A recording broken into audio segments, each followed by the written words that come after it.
Pergunta 449. A segunda vista desenvolve-se espontaneamente ou por efeito da vontade de quem a possui como faculdade? Resposta: as mais das vezes é espontânea, porém, com frequência também a vontade desempenha importante papel no seu desenvolvimento. Toma, por exemplo, de uma dessas pessoas a quem se dá o nome de ledoras de sorte, alguma das quais dispõe desse poder, e verás que é a vontade que as auxilia a entrar no estado de segunda vista e no que chamais de visão. Isso aqui é muito importante, né? Primeiro, vamos na primeira parte da resposta. Muitas vezes ela é importante, ela é espontânea, como nós falamos na pergunta anterior, ontem. Só que ela também pode ser desenvolvida, porque a mediunidade ela se desenvolve. O médium se educa. São duas coisas diferentes. Desenvolvimento é ampliação. Educação é um processo intelecto-moral. Então a faculdade não vai ter processo intelecto-moral, né? Mas tudo bem, então ela pode se desenvolver. E aí ele traz uma questão muito interessante, isto é, algumas ledoras de sorte, de borra de café, de búzios aqui no Brasil, de cartas, cartomantes, etc., pode ter, como nós comentamos na pergunta anterior, muitas pessoas têm esta faculdade latente.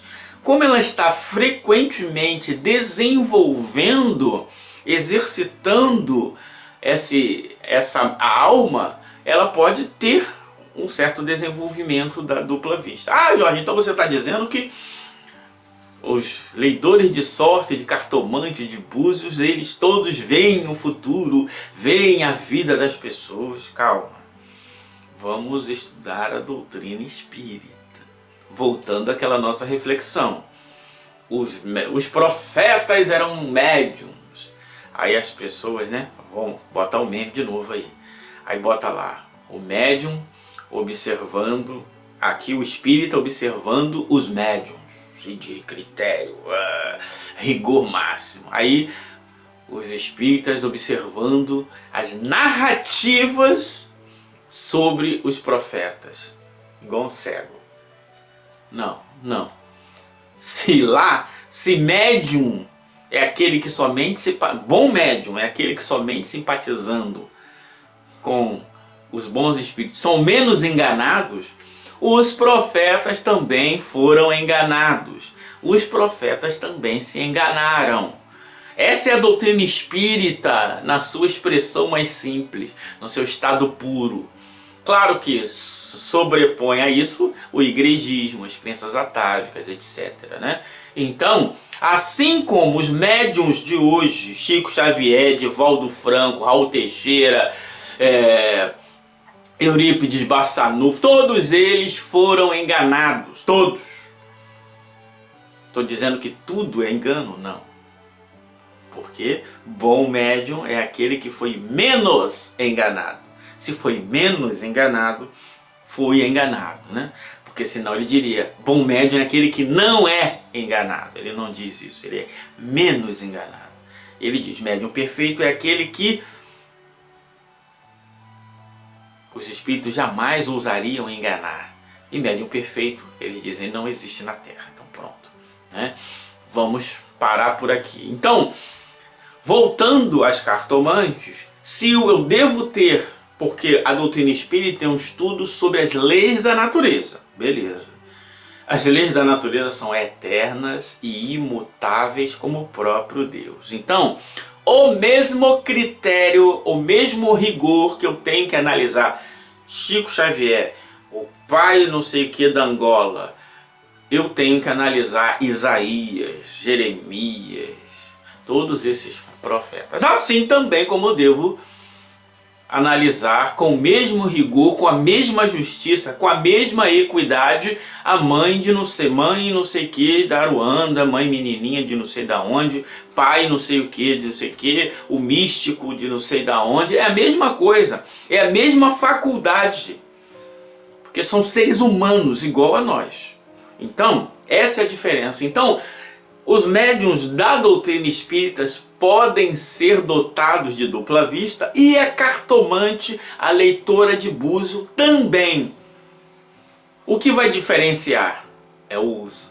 Então, por exemplo, talvez aquela pessoa com medo de perder o cliente, né, pressentindo certas coisas que não são boas, ela não fala ou escamoteia. Ou, como a mediunidade nem todos é permanente, às vezes por dever naquele momento, ela pode falsear para não perder o cliente.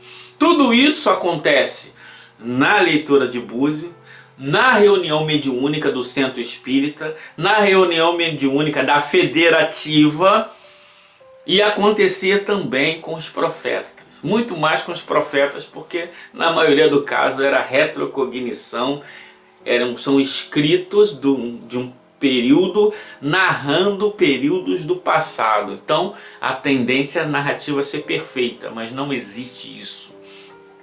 Então, é claro, quem está preparado para esse tipo de reflexão? Não, as pessoas querem um maravilhoso, as pessoas querem um encantamento. E ela orou e suas vestes ficaram azul, anil, com flashes de luzes, não sei o que, e parecia uma Madonna, né? As pessoas querem isso, quer chorar, quer se emocionar. Tudo bem, mas aqui é o canal Estudos Avançados da Doutrina Espírita, onde nos propomos um passo a mais. Não é um passo final, não é um passo longo, porque não temos essa capacidade, mas nos propomos a dar um passinho além, para nos depararmos um pouquinho fora da multidão e olhar com olhos mais isentos, com base na doutrina espírita.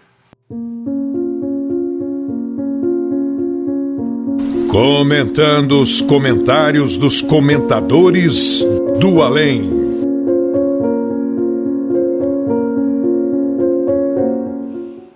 Aí o comentador vai comentar aqui, vamos lá. Vejamos como deve ser educada a mediunidade. Não, a mediunidade não se educa. Mediunidade não se educa. Por quê? Educação é um processo intelecto-moral.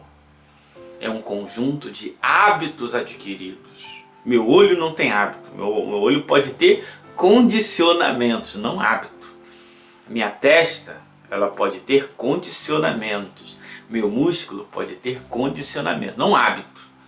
Então, a mediunidade é uma faculdade. Ela pode ser desenvolvida, pode ser envolvida, né, ou subdesenvolvida. Quem se educa é o ser. Então, o ser médium, ele se educa moralmente, intelectualmente, conhecendo os fenômenos, pelo trato, né, a experiência. Isso é a educação do médium. E a faculdade, ela se desenvolve pelo exercício, assim como o músculo se desenvolve pelo exercício, ok? Então são coisas diferentes. Então não existe educação da mediunidade, existe educação do médium e existe desenvolvimento da mediunidade. Aliás, tem um capítulo no Livro dos Espíritos, no Livro dos Médiuns, desenvolvimento da mediunidade. Continua ele, bem como igualmente o médium, né? Ele está dizendo que o médium se educa. O médium se educa, a mediunidade não. Para que sua vontade não interfira nas suas revelações e nas suas mensagens. Vontade talvez não, mas as crenças, os desejos, né? Vontade é o pensamento levado à ação. Então, se ele tem vontade, a vontade interfere. Vontade, por definição, interfere em si mesmo no fenômeno. Mas não é isso. O que interfere aí nesse sentido que ele está querendo trazer são as crenças atávicas, são os seus desejos, que podem se misturar com aquilo com que ele vê, com aquilo que ele pressente.